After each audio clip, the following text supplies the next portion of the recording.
बार फिर अपने ब्लॉग कोशिश जारी के माध्यम से वीडियो सुन रहा हूँ और एक बहुत ही छोटी सी कहानी मैं आज आपको सुनाती हूँ। काफ़ी दिन हुए कोई कहानी नहीं सुनाई, तो सुनिए। कहानी कुछ यूँ है कि एक मेढक था, कहीं दूर से आया वो, और वो धीरे धीरे पहाड़ ने धीरे धीरे चढ़ना शुरू किया।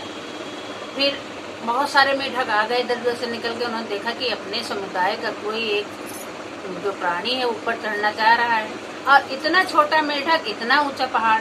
तो वो सब कहने लगे, अरे भैया उतार आओ, तुम उतार आओ, नहीं चढ़ पाओगे, बड़ा खतरा है, जान चली जाएगी। जितना नीचे से वो लोग चिल्ला रहे थे, वो छोटा मेढक उतना ही ऊपर चढ़ता जा रहा था। फिर वो थोड़ा और ऊपर चढ़ा, नीचे वाले और तेज चिल्लाने लगे, भैया अब तो नीचे आ जाओ, क्योंकि अब अगर गिरे तो बिल्कुल ही तुम ऊपर चले जाओगे। मगर वो पीछे मुड़ के देखता, उसके बाद वो ऊपर धीरे धीरे धीरे धीरे चलता रहा। अंत में क्या हुआ, वो पहाड़ की चोटी पे चढ़ गया। अब जब पहाड़ की चोटी पे चढ़ गया, भाई सबको बड़ा आश्चर्य हुआ कि ये देखो, एक छोटा और नन्हा सा मेढक पहाड़ पे चढ़ गया, हम लोग यहाँ रहते हुए भी कभी न चढ़ पाए। फिर भाई वो धीरे धीरे मेढक नीचे आया तो सब उससे बातचीत करने लगे कि भाई तुम कैसे चढ़ गए, हम लोग तो इतने दिन से यहाँ रह रहे थे, तुम बाहरी हो, तुम्हारे बारे में भी हम लोग नहीं जानते हैं, और तुम कैसे पहाड़ चढ़ गए। जब ये सब बातें अन्य मेढक दूसरे लोग उससे करने लगे तो वो ऐसा कोई जवाब न दे पाया, लेकिन उसने इशारों से समझाया कि मुझे कोई बात समझ में नहीं आ रही है, मैं बहरा हूँ। तो ये कहानी एक छोटी सी कहानी, यानी कि उसने जो कभी सफलता पानी हो, यदि जीवन में किसी तरह की सफलता पानी हो, तो आप उस टाइम यानी कि अंधे हो जाइए, बहरे हो जाइए, किसी की बात को ना सुनिए।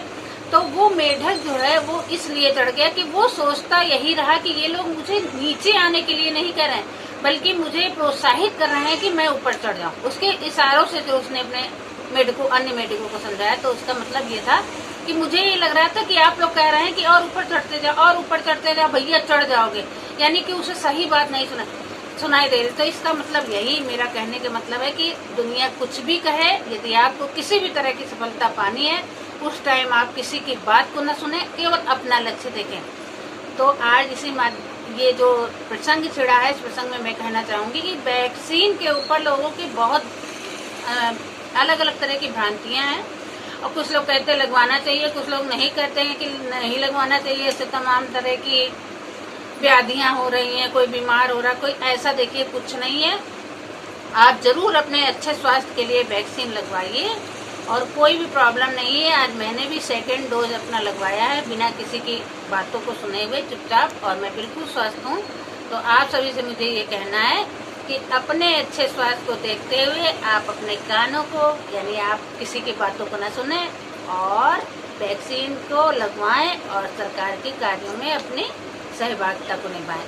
तो थैंक यू सो मच। यदि आपको इस मेढक से कोई भी सीख मिली हो तो मुझे लाइक और सब्सक्राइब करना ना भूलें। Bye bye.